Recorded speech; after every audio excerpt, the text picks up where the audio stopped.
Now, a lot of people are willing to concede that these mystical experiences that many people have today don't give them reasons, or don't make their belief in God rational, or don't give them good reasons for believing. Nonetheless, they say there are certain very special events that really do give you reason for belief in God, and those are revelations and miracles. And the revelations that I'm talking about are a little bit different than these experiences that we're talking about. These are ones in which God participates in ordinary events of the natural world.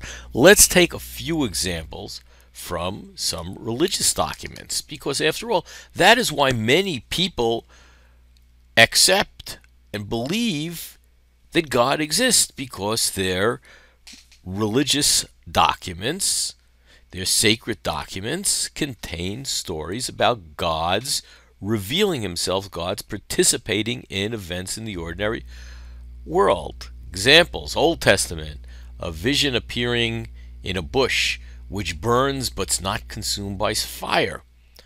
What the Bible, the Old Testament, relates about Moses and his encounter where God reveals himself to him. Here's one revealed to more people: the parting of the Red Sea. In the case of Jesus, the claim is made in the New Testament that Jesus turned water into wine.